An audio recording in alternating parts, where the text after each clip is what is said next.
जी, बिस्मिल्लाहिर्रहमानिर्रहीम, अस्सलाम वालेकुम।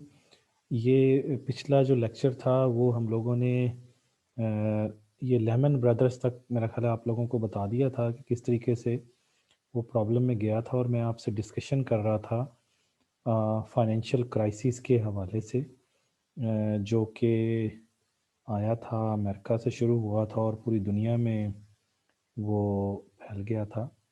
तो उस पे मैं डिस्कशन कर रहा था, लेकिन वो नहीं हो सकी डिस्कशन। तो उसकी ये एक्चुअली टॉपिक था ग्लोबल बैंकिंग क्राइसिस। तो इसमें हमने ये डिस्कशन किया था, कर रहे थे बल्कि, कि ये शुरू हुआ था 1997 से लेके 2006 तक।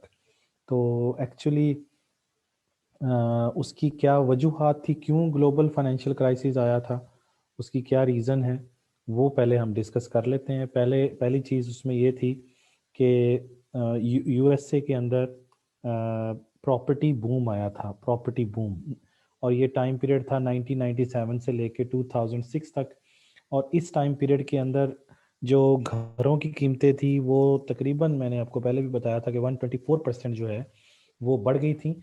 और इसकी वजह से तमाम लोग जो हैं यूएसए के अंदर, वो कोशिश कर रहे थे कि हम बैंकों से कर्ज़ा लें और कर्ज़ा लेके घर बनाएं और फिर उनको बेचें। ज़ाहिर सी बात है, ये प्रॉफिटेबल उस वक्त काम था। तो उसकी वजह से सब लोग जो थे अमेरिका में, उन्होंने बैंकों की तरफ गए और उन्होंने बैंकों से कहा कि हमें कर्ज़ा दें, ताकि हम पर्पज़ उन्होंने घर बनाने का बताया कि हम घर बनाना चाहते हैं ताकि उसको बेच सकें। बैंकों को क्या चाहिए था कि उनके पास लोग कर्जा लेने के लिए आ जाएं, और बैंकों ने बगैर इस चीज़ को देखे हुए कि वो प्राइम लेंडर हैं, प्राइम बोरोवर हैं या नहीं है, उन्होंने सब प्राइम लेंडिंग की और उन्होंने ऐसे लोगों को कर्जा दिया जो कि बाद में जिन्होंने कर्ज वापस नहीं किया, जिसकी वजह से बैंकिंग सिस्टम के अंदर क्राइसिस आया बहुत ज़्यादा। तो बैंक्स ने सब प्राइम मॉर्गेज किया। मॉर्गेज का मतलब है कि उन्होंने लैंड के लिए कर्जा दिया जो कि उनको नहीं देना चाहिए था, और वो उन लोगों को कर्जा दिया जिनकी क्रेडिट रेटिंग भी पुअर थी। तो पुअर क्रेडिट रेटिंग जो थी, उन लोगों को उन्होंने कर्जा दिया और घरों के लिए कर्जा दिया। ज़ाहिर सी बात है, जब कोई बैंक कर्जा देता है तो पहले वो उसका चेक करता है कि वो वापस कर सकेगा कि नहीं कर सकेगा, कोई भी शख्स। तो उनकी क्रेडिट रेटिंग पहले चेक होती है और फिर उसके बाद उसको कर्जा दिया जाता है। लेकिन इधर बैंक ने अपनी सिक्योरिटी का एस्पेक्ट भी नहीं देखा और उन्होंने ऐसे लोगों को कर्जा दे दिया जो कि बाद में कर्जा वापस नहीं कर सके। ठीक है ना जी? तो ये इशू हुआ, यानी ये वजह बना क्राइसिस आने का बैंकिंग के अंदर। फिर बैंक्स ने जब उनसे, उसका रिजल्ट असल में हुआ यूं कि जब वो बैंकों ने धड़ाधड़ कर्जे दिए मकान बनाने के लिए, घर बनाने के लिए, तो उसके नतीजे में घरों की जो सप्लाई थी वो बहुत ज़्यादा बढ़ गई। जब घरों की सप्लाई बढ़ी तो ज़ाहिर सी बात है कि फिर घरों की कीमतों में क्या आ गई, कमी आ गई। किसी भी चीज़ की सप्लाई बढ़े तो उसकी कीमत कम हो जाती है। तो घरों की सप्लाई बढ़ने की वजह से घरों की कीमतों में कमी आ गई, और जिन लोगों ने घर बनाए थे बैंकों से कर्जे लेके, उनकी असल रकम भी उनको ना मिल सकी। और उन्होंने, बैंकों ने जब उनसे कहा कि अब आप हमें वापस करें पैसे, तो जो आपने कर्जा लिया था, तो उन्होंने कहा जी हमने तो घर बनाए हुए हैं वो कर्जा लेके, लेकिन वो कर्जों, वो बैंक, वो जो घरों की कीमत है वो इतनी ज़्यादा गिर गई है कि हम आपकी असल रकम वापस करने के भी काबिल नहीं है। इंटरेस्ट रेट तो एक तरफ रह गया। तो इसका नतीजा ये हुआ कि बैंकिंग सिस्टम कोलैप्स कर गया। और उसके नतीजे में ज़ाहिर सी बात है कि जब ये न्यूज़ गई कि अमेरिका के अंदर बैंकिंग सिस्टम कोलैप्स कर रहा है, तो पूरी दुनिया के अंदर लोगों को इस चीज़ का प्रॉब्लम शुरू हो गया कि कहीं हमारे बैंक भी कोलैप्स ना कर जाएं। तो एक फाइनेंशियल ग्लोबल बैंकिंग क्राइसिस जो है वो उसकी वजह बना। और ये उसकी मेन जो रीज़न थी वो थी यूएसए के अंदर प्रॉपर्टी का जो बूम आया था 1997 से लेके 2006 तक। तो ये पहली वजह बनी। नंबर 2 उसके अंदर थी कि मैंने अभी आपको बताया कि सब प्राइम लैंडिंग की।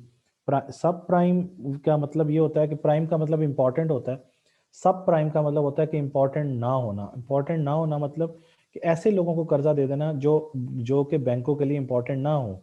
बैंकों के लिए इम्पोर्टेंट वो लोग होते हैं जिनकी क्रेडिट रेटिंग बेहतर होती है और जो वापस बैंकों को कर्जा कर देते हैं। लेकिन जो लोग बैंकों को कर्जा वापस ना करें, जाहिर सी बात है कि वो सब प्राइम लोग होंगे। तो बैंकों ने क्या किया, उन्होंने ऐसे लोगों को कर्जा देना शुरू कर दिया जिनका जो उनको वापस करने के काबिल नहीं थे, ना ही उनको इंटरेस्ट रेट पे करने के काबिल थे। यानी borrowers had no way to pay back और to maintain the interest payment, वो इंटरेस्ट पेमेंट भी नहीं दे सकते थे और ना ही उनकी असल रकम वापस दे सकते थे। तो बैंकों को ये प्रॉब्लम का सामना करना पड़ा। उसके बाद तीसरे नंबर पे था कि इंटरेस्ट रेट जो था, ये हम पढ़ रहे हैं कॉजेज ऑफ द 2007-10 का फाइनेंशियल क्राइसिस। फाइनेंशियल क्राइसिस क्यों आया, तो उसकी वजूहात क्या हैं, तो उसके पीछे ये सारे फैक्टर्स हैं। तो बैंकों ने रेट ऑफ इंटरेस्ट जो है वो बहुत ज़्यादा कम किए हुए थे। जब ज़्यादा रेट ऑफ इंटरेस्ट कम होंगे तो जाहिर सी बात है इंटरेस्ट रेट कम क्यों किए जाते हैं, इंटरेस्ट रेट कम इसलिए किए जाते हैं ताकि बैंक जो है ज़्यादा से ज़्यादा कर्ज दे सकें। जब बैंक इंटरेस्ट रेट लो रखेगा तो लोग कर्ज ज़्यादा लेंगे, और कर्ज ज़्यादा लेंगे तो फिर वो जाहिर सी बात है इन्वेस्टमेंट करेंगे, घर बनाएंगे, मुल्क के अंदर खुशहाली आती है, मुल्क के अंदर रोज़गार के मौके पैदा होते हैं, क्योंकि जितनी ज़्यादा इन्वेस्टमेंट होगी उतने ही लोगों को रोजगार भी मिलता है। तो ये चीज थी, लेकिन इसका नतीजा क्या निकला, इसका नतीजा ये निकला कि धड़ाधड़ लोगों ने कर्जे लिए और फिर वो कर्जे वापस ना कर सके, और रिजल्टेंटली बैंकिंग जो है वो क्राइसिस आ गया। फिर poor regulation on the financial sector, यानी एक ये अगली वजह, ये सारी हम पढ़ रहे हैं कॉजेज, कॉजेज पढ़ रहे हैं, causes of the financial crisis. तो आपके सामने जब ये देखा गया कि अमेरिका के अंदर उन्होंने जो सेंट्रल बैंक का रोल होता है बड़ा इंपॉर्टेंट होता है, हर हर मुल्क के अंदर, हर मुल्क के अंदर सेंट्रल बैंक का रोल बहुत ही इंपॉर्टेंट होता है, और वो बैंकिंग सेक्टर को रेगुलेट कर रहा होता है, चला, रेगुलेट का मतलब है चला रहा होता है।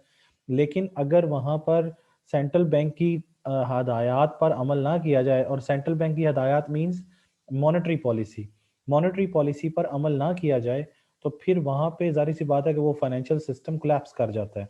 और अमेरिका में भी यही हुआ कि उन्होंने अमेरिका के सेंट्रल बैंक की हदायत पे अमल ना किया, या इन अदर वर्ड्स ये कह लीजिए कि अमेरिका का सेंट्रल बैंक इस काबिल नहीं था या इस काबिल ना हो सका कि वो अपने बैंकिंग सेक्टर को या अपने फाइनेंशियल सेक्टर को अपनी रेगुलेशंस के मुताबिक चला सके, जिसकी वजह से लोगों ने या बैंकों ने ऐसी ऐसी रिस्की लैंडिंग की, जिसके नतीजे में बैंक सिस्टम जो है वो डाउन हो गया और कोलैप्स कर गया।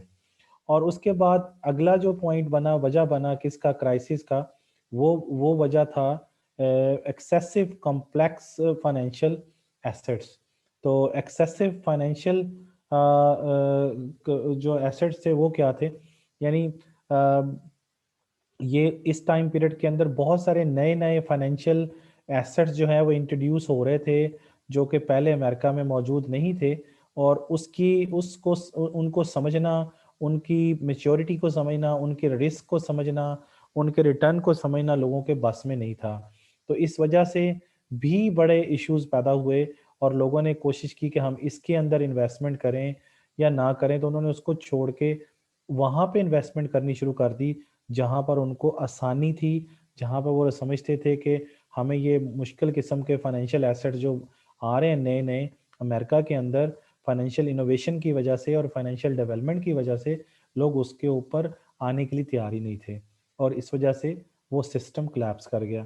फिर आखिरी रीजन ये थी ग्रीड एंड पुअर गवर्नेंस, कि लोगों ने, ये सारा क्राइसिस क्यों आया कि बैंकों ने भी लालच की कि धड़ाधड़ कर्जे दें और सूद कमाएं, और जो लोग बैंकों से कर्जे ले रहे थे उन्होंने भी लालच की कि जी बैंकों से कर्जा लेके घर बनाएंगे और फिर बेचेंगे और फिर हमें प्रॉफिट अर्न होंगे। तो दोनों तरफ से ग्रीड का जो एलिमेंट था या लालच का एलिमेंट था वो था, और जिसके नतीजे में दोनों ही डूब गए, बैंक्स भी डूब गए और बैंकों से कर्जा लेने वाले भी डूब गए, क्योंकि जिन्होंने घर बनाए थे वो घर इतने ज्यादा बन गए कि घरों की मालियत ही बहुत ज्यादा कम हो गई, प्राइसेस गिर गई, जिसके नतीजे में पूरा सिस्टम ही कोलैप्स कर गया। और पुअर गवर्नेंस का मतलब ये है कि सेंट्रल बैंक जो था उसकी गवर्नेंस बहुत पुअर थी, वो पूरे बैंकिंग सिस्टम को और फाइनेंशियल सिस्टम को प्रॉपरली रन नहीं कर सका। तो ये मैंने आपको फाइनेंशियल क्राइसिस की रीजंस बताई हैं क्यों आया, और जब ये आ गया तो इसके नतीजे में क्या क्या हुआ अब ये देखते हैं, उसके नतीजे में क्या कॉन्सिक्वेंसेस हुए, ये कॉन्सिक्वेंसेस भी पढ़ने हैं हम लोगों ने। तो उसमें पहला ये हुआ कि मैंने अभी बताया कि प्रॉपर्टी सेक्टर कोलैप्स कर गया, क्योंकि जाहिर सी बात है कि लोगों ने प्रॉपर्टी सेक्टर में जाके इन्वेस्टमेंट की थी, और प्रॉपर्टी की सप्लाई बढ़ने की वजह से प्रॉपर्टी की मकान जो बनाए लोगों ने, घर बनाए कर्जा लेके, और उनकी सप्लाई ज़्यादा होने की वजह से उनकी कीमतें गिर गई। तो पहला नतीजा ये निकला कि प्रॉपर्टी सेक्टर जो था अमेरिका के अंदर, कंस्ट्रक्शन यानी सेक्टर जो था वो कोलैप्स कर गया। नंबर 2 ये हुआ कि बैंकों ने मजीद कर्जा देना बंद कर दिया, यानी क्रेडिट स्क्वीज का हो गया। क्यों भला? क्योंकि जब पहला ही बैंकों को कर्जा वापस नहीं मिला तो बैंक ने कहा कि अभी हमारे पास तो पहले पैसा वापस नहीं आया है, तो हम मजीद आपको कर्जा लोगों को नहीं दे सकते, जिसके नतीजे में इन्वेस्टमेंट में कमी आई।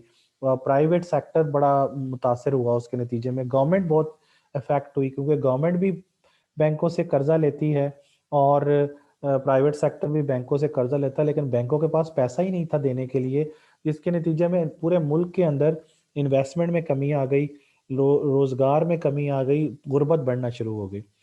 फिर तीसरा ये कॉन्सिक्वेंसेस हुआ कि गवर्नमेंट को जो है वो, गवर्नमेंट ने भी इसमें कोई ज़्यादा इम्पोर्टेंट रोल प्ले करने की कोशिश तो की, लेकिन इतना इम्पोर्टेंट रोल गवर्नमेंट भी पे ना कर सकी। और गवर्नमेंट ने कहा कि गवर्नमेंट इंटरवेंशन करते हुए ये कहा कि जी हमें क्या करना है कि हमने इस क्राइसिस को कम से कम करना है, और उसके लिए गवर्नमेंट ने ये कहा कि हम इंटरेस्ट रेट को कम करते हैं, और गवर्नमेंट ने उनको फंड देने की कोशिश की कि इनको बैंकों को, यानी बैंकों को रिकैपिटलाइज करने की कोशिश की गई कि बैंकों को गवर्नमेंट ने पैसा दिया कि आप ये पैसा लें और आपको जो आपका पैसा डूब गया है वो भी हम रिकवर करा देंगे, लेकिन आप फिलहाल पैसा लेके प्राइवेट सेक्टर को पैसा दें ताकि मुल्क के अंदर कोई एक्टिविटी शुरू हो सके। तो गवर्नमेंट ने इस तरीके से इंटरवेंशन करने की कोशिश की।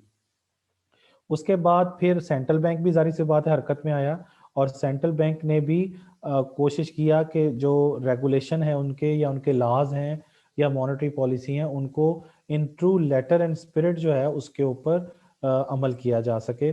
और बहुत सारे ऐसे भी इदारे थे जिनको गवर्नमेंट ने खुद से जो है वो खरीद भी लिया, जो नहीं चल सके। फिर ऑस्टेरिटी बजट्स आ गए। ऑस्टेरिटी बजट कहते हैं, सादगी को कहते हैं ऑस्टेरिटी। तो गवर्नमेंट के चूंकि पैसे मिल नहीं रहे थे, गवर्नमेंट खुद उनको पैसा दे रही थी, तो गवर्नमेंट ने अपना बजट भी कम से कम कर लिया, अपने अखराजात भी कम करने की कोशिश किया ताकि हमें बैंकों से कर्जा ना लेना पड़े। और फिर जो आखिरी बात थी वो थी concern over the structural deficit. Structural deficits वो होते हैं जो कि फुल एम्प्लॉयमेंट लेवल पे आपको बर्दाश्त करने पड़ते हैं। डेफिसिट कहते हैं कि गवर्नमेंट का एक्सपेंडिचर जो है वो गवर्नमेंट के रेवेन्यू से ज़्यादा हो जाता है, तो ये डेफिसिट है। अब ये डेफिसिट अगर फुल एम्प्लॉयमेंट लेवल पे हो तो उससे उसको हम स्ट्रक्चरल डेफिसिट कहते हैं। और ये जो होते हैं ये कोई बिजनेस साइकिल की वजह से डेफिसिट नहीं आया होता, बल्कि ये फुल एम्प्लॉयमेंट पे आ रहा होता है। इसलिए यहाँ पे लिखा है कि ये फिजिकल डेफिसिट, स्ट्रक्चरल डेफिसिट वो होते हैं that are not run as a consequence of the recession या डिप्रेशन। रिसेशन या डिप्रेशन जो होता है वो बिजनेस साइकिल कहलाता है, उसके ये फेजेस होते हैं। और but rather these are perpetual, तो ये आपको मतलब फुल एम्प्लॉयमेंट लेवल पे उनको गवर्नमेंट को बर्दाश्त करने पड़ते हैं।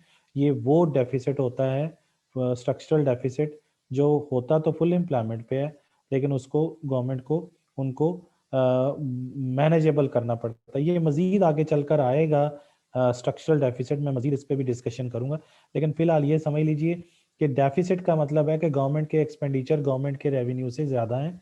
और अगर ये डेफिसिट फुल एम्प्लॉयमेंट पे एग्जिस्ट कर रहा हो, फुल एम्प्लॉयमेंट पे एग्जिस्ट कर रहा हो, तो इसको हम स्ट्रक्चरल डेफिसिट कहते हैं। समझ गए? और बिजनेस साइकिल की वजह से जो डेफिसिट आता है उसको हम साइक्लिकल डेफिसिट कहते हैं। दो डेफिसिट मैंने समझाने की कोशिश की है, एक साइक्लिकल डेफिसिट, एक स्ट्रक्चरल डेफिसिट। साइक्लिकल डेफिसिट वो होता है जिसमें business activity up and down जाती है, ऐसे ऐसे ऐसे, यानी कभी बिजनेस एक्टिविटी अप होती है कभी डाउन होती है ना, ये इसे कहते हैं बिजनेस साइकिल। इस बिजनेस साइकिल में कभी रिसेशन आता है, कभी डिप्रेशन आता है, ये चार फेजेस होते हैं।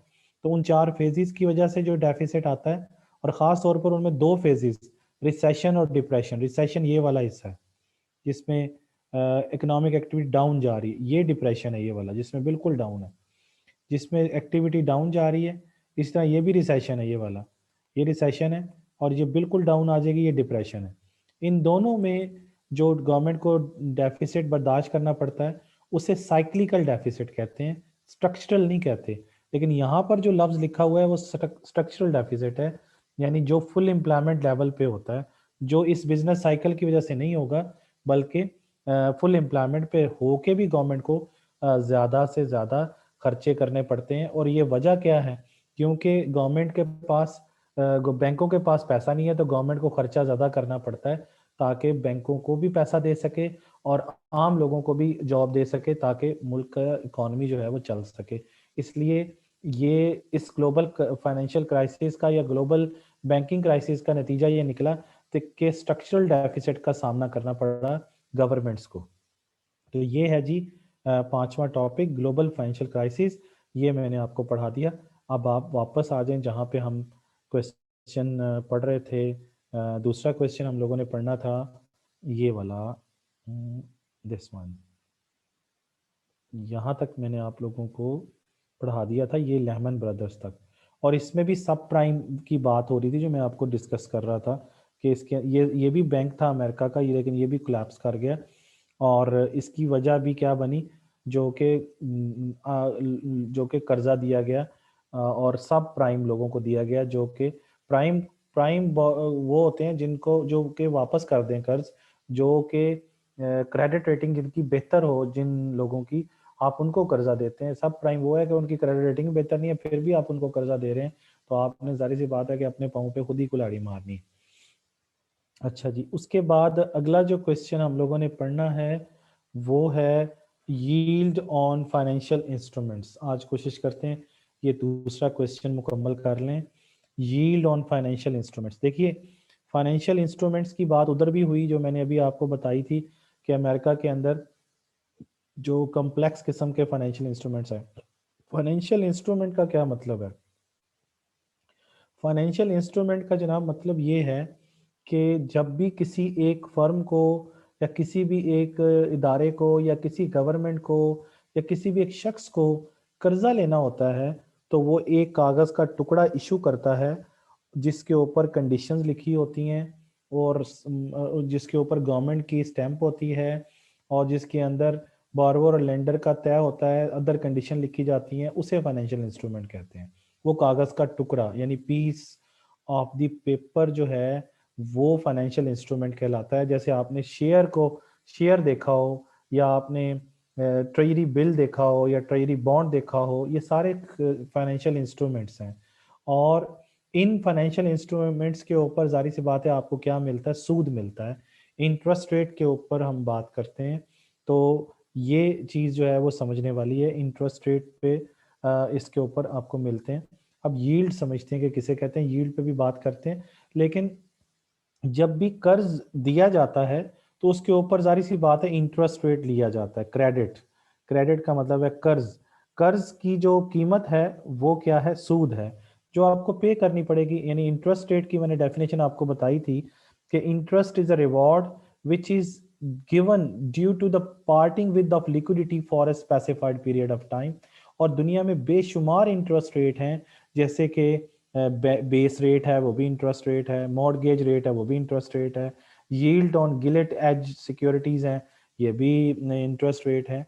तो इसमें यही बताया जा रहा है कि इंटरेस्ट रेट कई किस्म के हो सकते हैं। जैसे फॉर एग्जांपल आप लोगों को याद होगा, जैसे फॉर एग्जांपल ये देखिए कि यहाँ पे मैं आपको बताऊं कि मैंने आपको ये बताया था कि जब फॉर एग्जांपल एक बैंक, ये देखिए ज़रा, ये जस्ट अ मिनट, मैंने आपको समझाया था ये बात भी।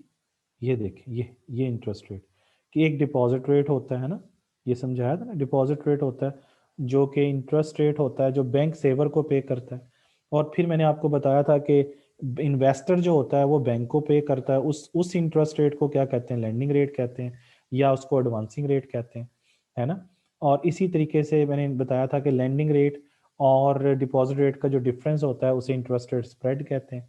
तो ये क्लियर हो रही है ना बात आपको? इसका मतलब ये है कि दो तरह के इंटरेस्ट रेट तो हमें समझ आ गए, एक बैंक जो सेवर को पे करता है और एक इन्वेस्टर जो होता है जो बैंक को पे करता है। इसी तरीके से मैं एक दो चीजें और समझा दूं आपको। जैसे जैसे for example just a minute. जैसे ये देखें, जैसे ये state bank of Pakistan SBP है। अब स्टेट बैंक ऑफ पाकिस्तान जो है वो डिफरेंट बैंकों को कर्जा देता है, जैसे ABL को देता है, ABL को कर्जा देता है, जैसे UBL को कर्जा देता है, जैसे और भी बहुत सारे बैंक है, MCB को कर्जा देता है ना, जैसे मतलब HBL को कर्जा देता है। तो ये मैंने कुछ बैंक लिख के समझाए हैं आपको।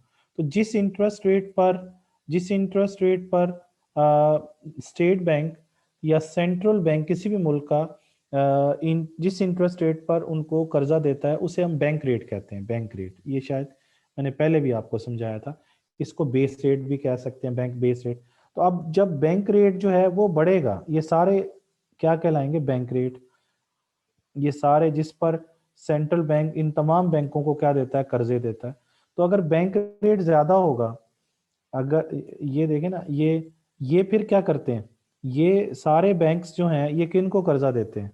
ये फिर आगे इन्वेस्टर को कर्जा देते हैं, है ना। ये किसको कर्जा देते हैं? ये इन्वेस्टर को कर्जा देते हैं।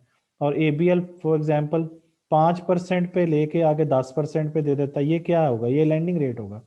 ये UBL जो इन्वेस्टर को कर्जा देता है, लैंडिंग रेट वो फर्ज कर लें 12% है। ये लैंडिंग रेट जो देता है वो फर्ज कर लें 15% है। ये लैंडिंग रेट जो है HBL जो देता है वो फर्ज कर लें कि 9% है। तो आपके सामने है। इसका मतलब ये है कि ये 5% पे लेके सारे सबको बैंक ने, सेंट्रल बैंक ने 5% पे दिया है, और आगे तमाम बैंक्स अब डिफरेंट इंटरेस्ट रेट पर उनको कर्जा देते हैं। तो अगर ये बैंक रेट में इजाफा हो जाए, तो बैंक रेट में इजाफा होने से लैंडिंग रेट में इजाफा होगा या कमी हो जाएगी? इजाफा हो जाएगा। इसका मतलब अगर अगर ये बैंक, सारे बैंक्स सेंट्रल बैंक से ज्यादा सूद पर कर्जा लेंगे तो फिर आगे इन्वेस्टर को भी ज्यादा इंटरेस्ट रेट पे कर्जा देंगे। तो बैंक रेट के बढ़ने से इंटरेस्ट रेट क्या होता है? बढ़ जाता है। और अगर ये मतलब बैंक रेट कम हो जाएगा या बेस रेट कम हो जाएगा तो फिर लैंडिंग रेट भी क्या हो जाएगा? कम हो जाएगा। तो बैंक रेट का और लैंडिंग रेट का रिलेशनशिप क्या है? पॉजिटिव है। ये बात समझ में आ गई? यही बात जो है अगर आप नोटिस करें तो यहाँ पे लिखी हुई है, इस जगह पे देखिए, ये A पॉइंट पे देखिए, इसमें ये लिखा है कि if some interest rate goes up, for example bank base rate, तो इंटरेस्ट रेट भी क्या करेंगे? Move up. और इसी तरीके से अगर वो बैंक रेट डाउन हो जाता है तो बाकी इंटरेस्ट रेट भी कहाँ जाएंगे? वो डाउन चले जाएंगे। ये मैंने अभी आपको समझाया है, ये वाली चीज समझ गए ना। अच्छा, इसी तरीके से मजीद एक दो चीजें समझ लें आप कि फॉर एग्जांपल ये देखिए कि ये इंटरेस्ट रेट तो मतलब सेंट्रल बैंक और कमर्शियल बैंक और फिर कमर्शियल बैंक से इन्वेस्टर तक की कहानी थी ना। अगर फर्ज करें UBL ने HBL से कर्जा लेना हो, UBL ने HBL से और HBL ने UBL से कर्जा लेना हो, यानी कोई से दो कमर्शियल बैंक्स ने आपस में कर्जा लेना हो, तो उसके ऊपर जो एक बैंक दूसरे बैंक से इंटरेस्ट रेट चार्ज करता है ना, उसे पाकिस्तान में काइबोर कहते हैं। उसे आमतौर पर के बोलते हैं कि Karachi inter bank offer rate. ये वो इंटरेस्ट रेट है जो कि एक बैंक दूसरे बैंक से जब कर्जा लेता है तो उसको पे करता है। मतलब अगर के फर्ज करें 12% है, तो इसका मतलब ये है कि HBL ने जब कर्जा लेना है UBL से तो 12% पे कर्जा लेगा, और इसमें अगर UBL ने कर्जा लेना है HBL से तो वो भी के पर लेगा 12%। तो दो बैंकों के दरमियान जो इंटरेस्ट रेट होता है उसे काइबोर कहते हैं। समझ गए? काइबोर क्लियर हो गया? लंदन में उसको लाइबोर कहते हैं, लंदन इंटरबैंक ऑफर रेट, ये लंदन में है, ठीक है ना, UK में। इस तरह हर मुल्क में डिफरेंट होते हैं। पाकिस्तान में इसको काइबोर कहते हैं। ये क्लियर होगी बात आपको? इसी तरीके से हम आगे चलते हैं या मजीद समझते हैं इस बातों को किताब से। तो कोई क्वेश्चन तो नहीं है आपके? नहीं, कोई क्वेश्चन नहीं। अच्छा, अब ये देखिए कि फॉर एग्जांपल इस बुक के अंदर देखिए, यहाँ पे बता रहे हैं कि इंटरेस्ट रेट और यील्ड में क्या रिलेशनशिप है। इंटरेस्ट रेट और यील्ड में क्या रिलेशनशिप है, ये समझते हैं। तो यहाँ पर देखिए, यहाँ पे आपको बता रहे हैं कि यील्ड जो होती है वो a yield is a general term to describe the return from an investment. यानी यील्ड का मतलब है कि return from an investment, investment से आपको कितना रिटर्न मिलता है उसे हम यील्ड कहते हैं। अब यील्ड का फार्मूला मैं आपको लिख के समझाता हूँ। यील्ड का फार्मूला है जनाब return over price of bond. ये है यील्ड ऑन बॉन्ड। ये मैंने आपको क्या समझाया, yield on bond. For example यहाँ से एक डेटा लेके समझते हैं। ये प्राइस ऑफ बॉन्ड है और फर्ज कर लें प्राइस ऑफ बॉन्ड 100 है और उसके ऊपर रिटर्न कितना है, ये कितना, ये क्या लिखा है, रिटर्न, रिटर्न है 10 रुपये। और अगर आपसे कहा जाए यील्ड फाइंड करें तो ये फार्मूला हमारे सामने है, return over price of bond. तो आप कैसे करेंगे, यानी यहाँ पे यील्ड फाइंड करना है तो यील्ड इधर से फाइंड करें तो रिटर्न कितना है 10 और ये 10 आ गए ये, और प्राइस ऑफ बॉन्ड कितनी है, ये नीचे प्राइस ऑफ बॉन्ड लिखनी है 100, ठीक है ना जी, और इनटू यहाँ पे 100, ये फार्मूला, तो इनटू 100 कर दीजिए तो यील्ड आ जाएगी। तो यील्ड कितनी आएगी आपके पास, ये आ जाएगी 10%। ये 10% यील्ड आ गई जी, यील्ड समझ आ गई। इसी तरीके से अगर हम आपसे कहें कि प्राइस ऑफ द बॉन्ड जो है वो 80 रुपीज़ हो गई है लेकिन उसके ऊपर रिटर्न 10 ही है, तो अब बताएं यील्ड कितनी है। तो ये कितना आएगा, 80 डिवाइडेड बाय, सॉरी 80 नहीं 10, रिटर्न कितना है 10 ही है, रिटर्न रिटर्न 10 ही है, 10 डिवाइडेड बाय 80 इंटू 100। तो ये यील्ड आपके पास आ जाएगा कितना, 10/80, ये आ जाएगा जनाब 12.5%, 12.5% रिटर्न आ जाएगा, यील्ड आ जाएगा। तो अब आपके ये सामने के यील्ड कैसे फाइंड करते हैं, तो यील्ड क्या है, return on the price of the an asset. Asset यहाँ पे क्या है, बॉन्ड है। तो ये यील्ड, ये यील्ड समझ आ गया। तो ये यील्ड ऑन किस पे आ गया, बॉन्ड पे, क्योंकि हमने बॉन्ड पे फाइंड किया है। तो ये इसका फार्मूला यानी return over price of the bond into 100। ये समझ आ गया। ये देखें, a yield is a general term to describe the return from investment. It is calculated by expressing the return, ये return, as a percentage of market price of the investment. ये यही बात है, यानी रिटर्न, ये रिटर्न, ये return लिखा, और market price of the investment means price of the bond, ठीक है ना जी ये। और अब यहाँ पे जरा देखें कि in price of the bond, यहाँ पर ये बता रहा है कि note that the yield for the bonds, ये मैंने यील्ड फॉर द बॉन्ड्स ही कहा है, are inversely related to the bond prices. ये आपके सामने कि यील्ड देखें, ये प्राइस ऑफ द बॉन्ड कम हुई और यील्ड क्या हो गई, बढ़ गई। ये देखें, ये 100 से 80 हुई और ये 10% से 12.5% हो गई। इसका मतलब ये है कि प्राइस ऑफ द बॉन्ड के कम होने से यील्ड क्या हो रही है, बढ़ रही है, नेगेटिव रिलेशनशिप। ये आपके सामने यही बात यहाँ पे की गई, ये आपको इस टेबल में भी नजर आ रही है कि yield on bonds are inversely related to the price of the bond. तो प्राइस ऑफ द बॉन्ड देखें कम हुई है, ये आपके सामने, और यील्ड क्या हो गई है, बढ़ गई है। और ये बात आपको यहाँ से भी नजर आ रही है, देखें ये और ये न्यूमरेटर में है और ये डिनोमिनेटर में है, और न्यूमरेटर का डिनोमिनेटर के साथ रिलेशनशिप क्या होता है, नेगेटिव। ये एग्जाम्पल मैंने अभी आपको समझा दी है, यही एग्जाम्पल है जो मैंने अभी आपको समझाई है, ठीक है ना जी। तो ये हमें समझ आ गया कि यील्ड क्या होता है और यील्ड कैसे फाइंड करते हैं। क्लियर, यहाँ तक कोई मसला, यील्ड समझ आ गया आपको। और यहाँ पर ये ज़हन में रखें कि इधर हमने फ़र्ज़ किया है कि जो बॉन्ड की जो फेस वैल्यू है, ये यहाँ पे इस एग्जांपल में फ़र्ज़ ये किया गया है कि face value of the bond जो है वो कितनी है, वो 100 रुपये है, $100 या 100 रुपये है, ठीक है ना जी। तो ये सारी कहानी क्लियर होगी। तो यही मैंने आपको अभी समझाया है। अच्छा, नॉमिनल इसमें थोड़ा सा एक ये जो यील्ड है ना, यहाँ यील्ड नहीं आएगा, ये गलत लिखा हुआ है, यहाँ पर रिटर्न आएगा। यहाँ पे क्या आएगा, रिटर्न, ये सही कर लीजिएगा। द रिटर्न विल रिमेन 10, ये देखें रिटर्न 10 ही रहेगा, ये 10, ठीक है ना जी। और nominal, nominal value of the bond का मतलब क्या है, nominal value of the bond का मतलब है फेस वैल्यू जो कि उसके ऊपर लिखी होती है bond, face value of the bond. देखें अब पहली चीज तो ये है कि बॉन्ड को समझना भी बड़ा जरूरी है। बॉन्ड क्या होता है, मैं बॉन्ड थोड़ा सा समझा दूं आपको, यहाँ पे समझाता हूँ। बॉन्ड जो होता है ना, वो कर्ज लेने का एक इंस्ट्रूमेंट है, फाइनेंशियल इंस्ट्रूमेंट है।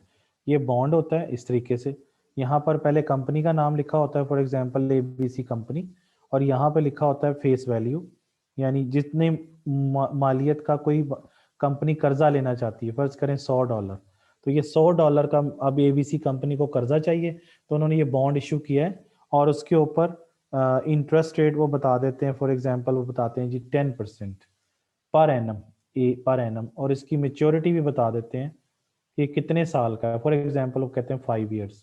अब ये बॉन्ड के अंदर तीन चीजें बड़ी इंपॉर्टेंट होगी कि कितनी अमाउंट का कर्जा लेना है, फिर कितना सूद उसके ऊपर देना है, और कितनी देर के लिए कर्जा लेना है। अब फर्ज करें ये एबीसी कंपनी का बॉन्ड है, तो वो कंपनी मेरी है, मैंने कर्जा लेना है, तो मैं ये बॉन्ड इशू करूंगा, और ये आप लोग खरीदेंगे, तो आप इसके ऊपर जो अमाउंट लिखी हुई है वो मुझे देंगे, ये $100, इसकी फेस वैल्यू क्या है 100, इसका मतलब $100 का कर्जा मुझे चाहिए।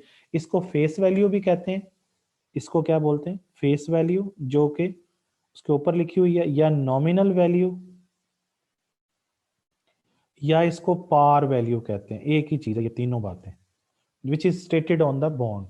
तो nominal value, par value, PAR value, या फेस वैल्यू, है ना, फेस वैल्यू, फेस वैल्यू एक ही बात है। अब मुझे $100 का कर्जा चाहिए, मैंने ये इशू कर दिया, और मैंने बता दिया मैं 5 साल बाद आपको ये $100 वापस करूंगा, क्योंकि इसकी मेच्योरिटी कितनी है 5 साल, तो 5 साल के लिए आप मुझे $100 दे देंगे, और मैं आपको हर साल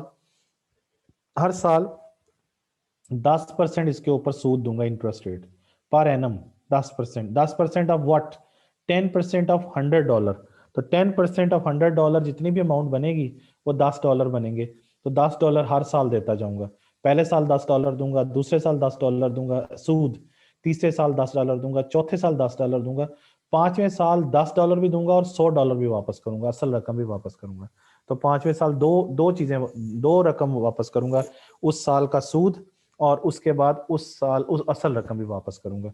तो बॉन्ड समझ आ गया। बॉन्ड के अंदर, bond is a debt instrument, bond कर्जा लेने का एक फाइनेंशियल इंस्ट्रूमेंट है। बॉन्ड क्लियर हो गया अब आपको? अच्छा, अब इस बॉन्ड की फेस वैल्यू तो $100 है, लेकिन इसकी मार्केट में वर्थ 100 से ज्यादा भी हो सकती है, उसे कहते हैं प्राइस ऑफ द बॉन्ड। तो price of the bond face value के बराबर भी हो सकती है, उससे कम भी हो सकती है, उससे ज्यादा भी हो सकती है। इस एग्जांपल में देखिए, यहाँ पर देखें 100 ही थी, फिर 80 होगी, हालांकि फेस वैल्यू कितनी है उसकी 100 है, लेकिन मार्केट में जब उसको लेके जाएंगे तो उस मार्केट में 80 देंगे उसके। तो market price of the bond face value of the bond से ज्यादा भी हो सकती है, कम भी हो सकती है, और बराबर भी हो सकती है, वो कुछ भी हो सकता है। यहां तक समझ आ गई बात? और प्राइस ऑफ द बॉन्ड का यील्ड के साथ जो है नेगेटिव रिलेशनशिप होता है, वो मैं अभी आपको समझाया। और यील्ड का फार्मूला ये है कि return over price of the bond. जी जनाब, यहाँ तक कोई इश्यू हो, कोई बात जो आपको समझ आ गई हो? तो nominal value of the bond clear हो गया। Nominal value means face value, face value भी बोलते हैं, और इसको जनाब आप नॉमिनल वैल्यू भी बोलते हैं, और इसको पार वैल्यू भी बोलते हैं, ठीक है। और यहाँ पर आपको ये बता रहे हैं कि हम यहाँ पे प्राइस ऑफ द बॉन्ड, ये $100 इसकी फेस वैल्यू है, जो मैंने भी आपको बताई, ठीक है। एग्जाम्पल मैंने आपको समझा दी। अब जो है नॉमिनल और रियल रेट ऑफ इंटरेस्ट मैंने आपको समझाना है। नेक्स्ट टॉपिक जो अभी मैं आपको समझाता हूँ, ये वाला topic, nominal and the real rate of interest, ये मैं आपको लिख के समझाता हूँ। काइबोर मैंने अभी मुस्कान आपको बताया है कि ये वो इंटरेस्ट रेट है जो कि एक बैंक दूसरे बैंक से चार्ज करता है कर्जा लेने के लिए। ये शरह सूद है। मतलब HBL ने कर्जा लेना है UBL से, तो वो के पे लेगा, के मींस काइबोर पे लेगा, और फर्ज कर लें काइबोर 12% है, तो 12% वो सूद देगा, और वो फिर उस पे ले लेगा उसको, ठीक है। अच्छा, अब आई एम सॉरी, अब मैंने आपको समझाना था nominal and real rate of interest, है ना। Nominal and real rate of interest, वो मैं आपको समझा दूं इधर लिख के। ये समझ आ गया काइबोर, यानी एक बैंक दूसरे बैंक से जो कर्जा लेता है जिस सूद पे लेता है, ये जो मैंने बताया ना ये वाला बैंक रेट, ये सेंट्रल बैंक कमर्शियल बैंक को जिस इंटरेस्ट रेट पे कर्जा देता है ना, उसे बैंक रेट कहते हैं। वो और होता है, वो सेंट्रल बैंक देता है। जैसे पाकिस्तान में central bank state bank of Pakistan है, अब वो यूबीएल को कर्जा देगा ना, तो उस इंटरेस्ट रेट को, जिस इंटरेस्ट रेट पे सेंट्रल बैंक किसी आम बैंक को कर्जा देता है, उसे बैंक रेट कहते हैं, समझ गए। और एक बैंक जब दूसरे बैंक से इंटरेस्ट रेट लेता है उसे के कहते हैं, काइबोर कहते हैं, ठीक है ना जी। अच्छा, अब जो टॉपिक हमने समझना है वो है जनाब क्या, वो है nominal and real rate of interest. Nominal and real interest rate, ये समझना। मैंने आपको समझाया था कि रेट ऑफ इंटरेस्ट किसे कहते हैं। मैंने कहा था कि रेट ऑफ इंटरेस्ट जो है वो एक इनाम है, एक रिवॉर्ड है जो कि दिया जाता है, क्योंकि आप लिक्विडिटी से क्या हो जाते हैं, महरूम हो जाते हैं। तो जो भी लिक्विडिटी से महरूम होगा वो उसका इनाम मांगेगा, और उस इनाम का नाम है इंटरेस्ट रेट, याद कीजिए, ठीक है ना जी। तो नॉमिनल रेट ऑफ इंटरेस्ट जो है उसको हम एन आई कह देते हैं, nominal rate of interest, and this is equal to real rate of interest plus pi e, ये है इक्वेशन। एन आई का मतलब है, एन आई का मतलब है नॉमिनल इंटरेस्ट रेट या रेट ऑफ इंटरेस्ट, जो भी कह लें, और आर आई का मतलब है रियल इंटरेस्ट रेट।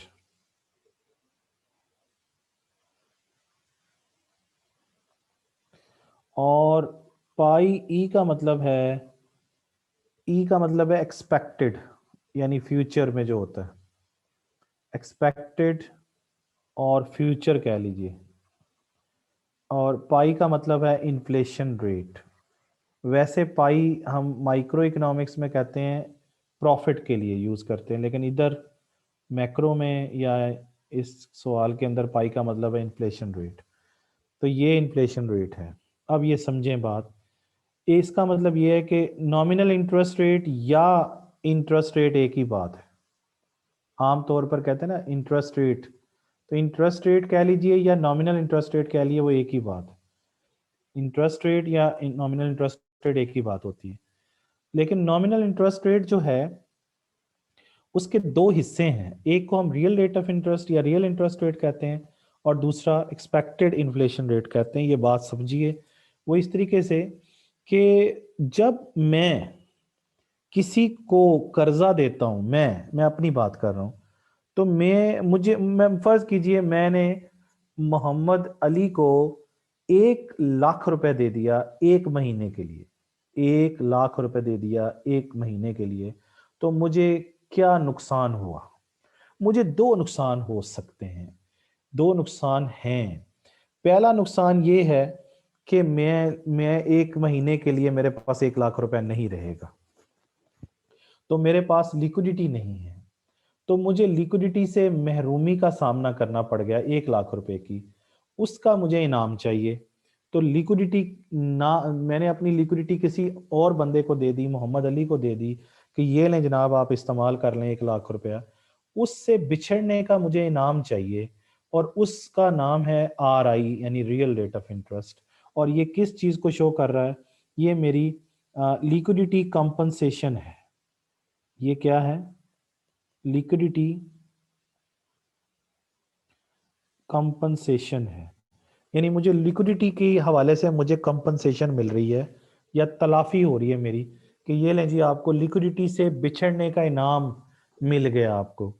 ये मुझे, एक तो ये मुझे चाहिए, प्लस देखें मेरी 1 लाख रुपए की आज कोई ना कोई वर्थ है।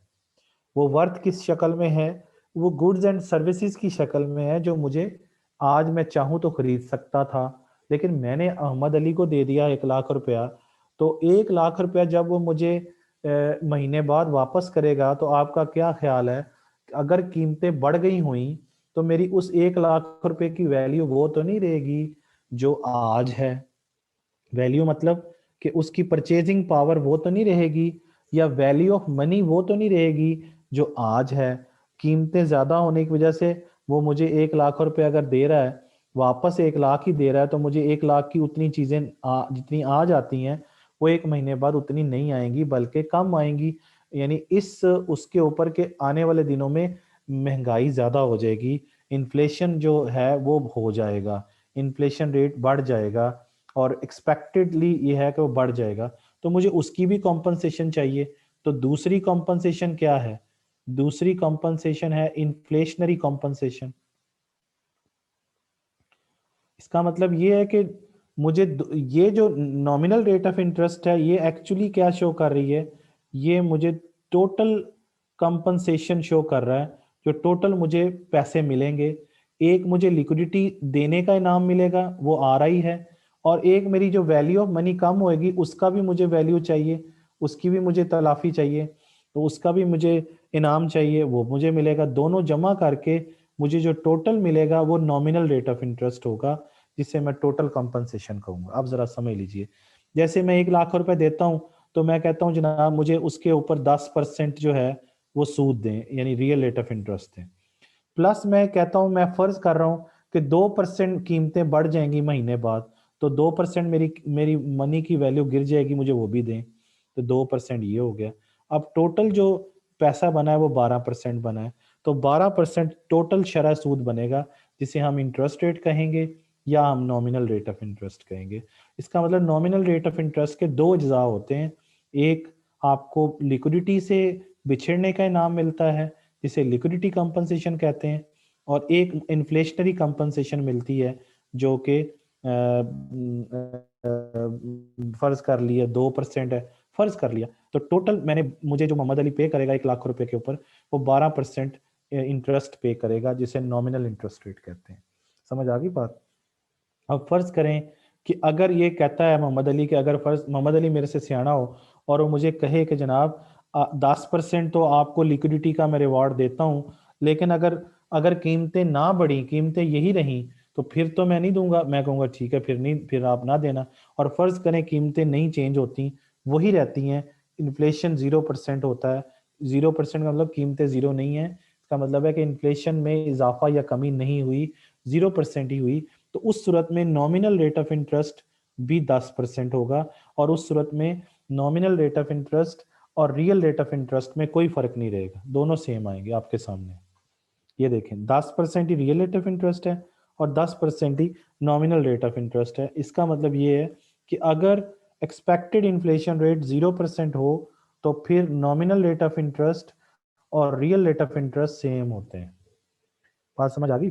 ये पॉइंट क्लियर हो गया आपको कि if expected inflation rate is 0% then there is no change in the nominal rate of interest and the real rate of interest. अगली बात ये है कि अगर फर्ज करें ये 10% फिक्स है, अगले अगले महीने मजीद मैं कर्जा देता हूँ और मैं कहता हूँ जी ये 3% हो जाएगा, कीमतें 3% हो जाती है, तो देखें इंटरेस्ट रेट 13% हो जाएगा। इसका मतलब ये है कि अगर real rate of interest is constant, अगर real rate of interest constant रखा जाए तो फिर there is there is one on one relationship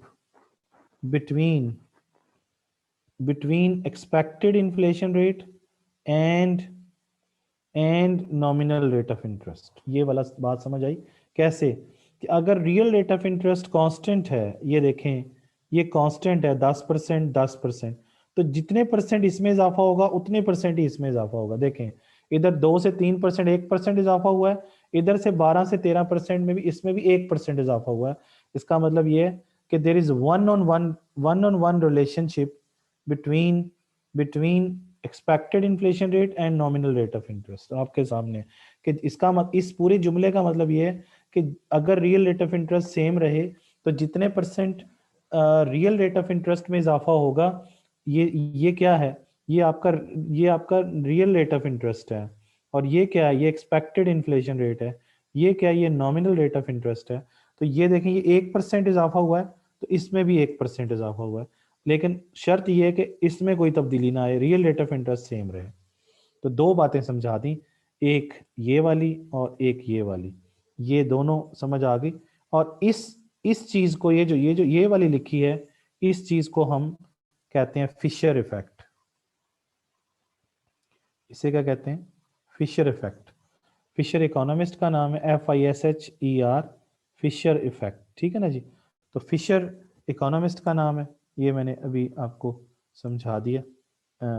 Fisher effect क्या बताता है कि if there is no change in the real rate of interest then there is one on one relationship between expected inflation rate and the nominal interest rate.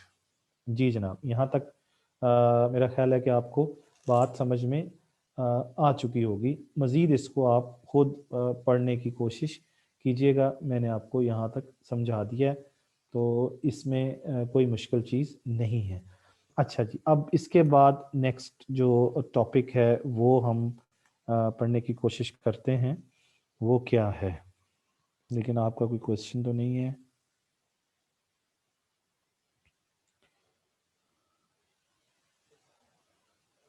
जी बिल्कुल, आपने ये सही लिखा है Muskan. Interest rate is a reward which is given due to the parting with liquidity for a specific inflationary liquidity compensation. समझ में नहीं आया, वेरी गुड।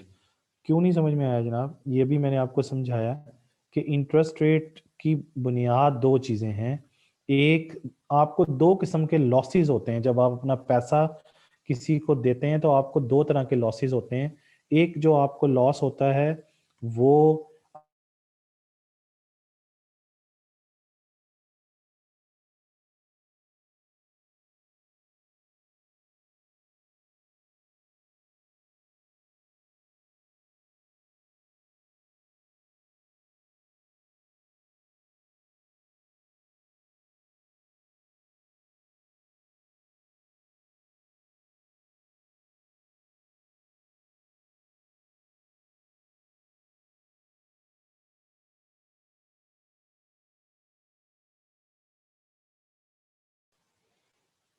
जी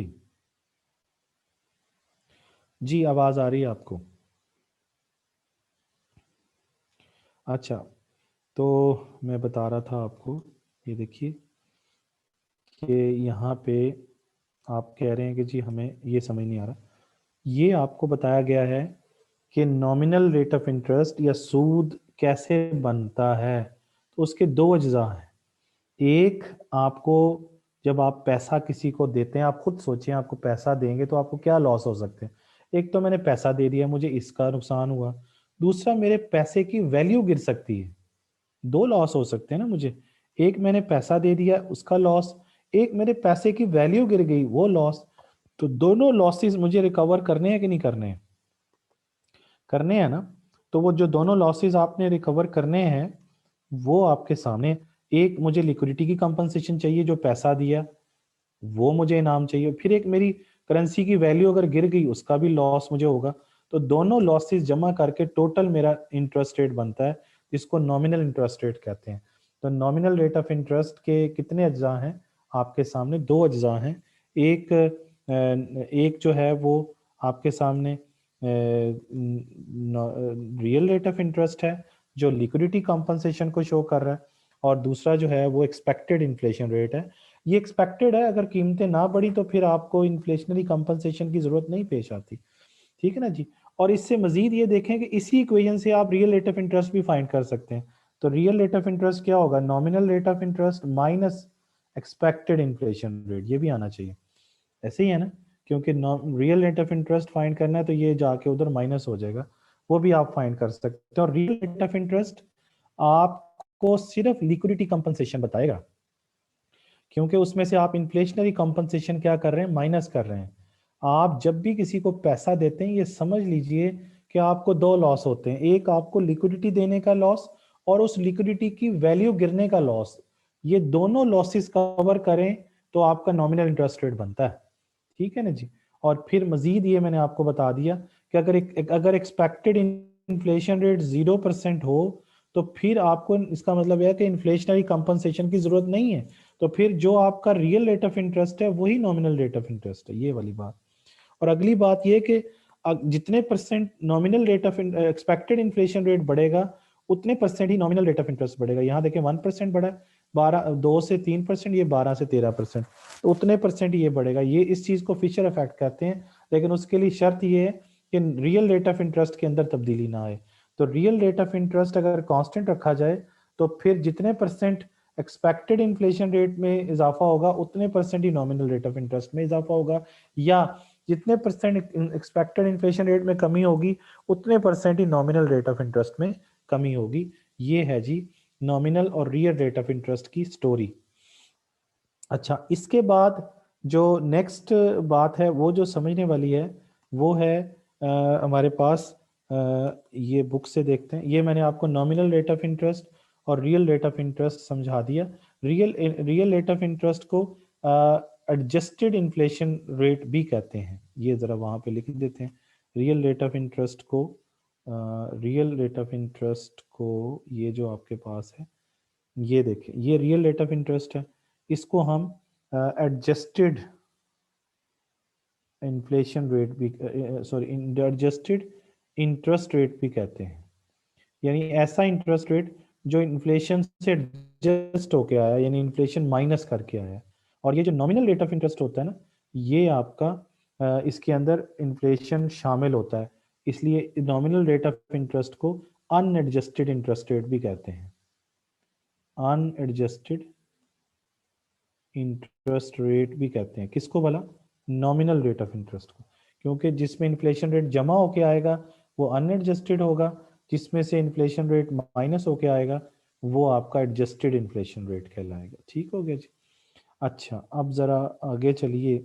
नेक्स्ट जो स्टोरी है ये देखिए, ये नॉमिनल रेट ऑफ इंटरेस्ट और नॉमिनल रियल और नॉमिनल इंटरेस्ट रेट का फार्मूला।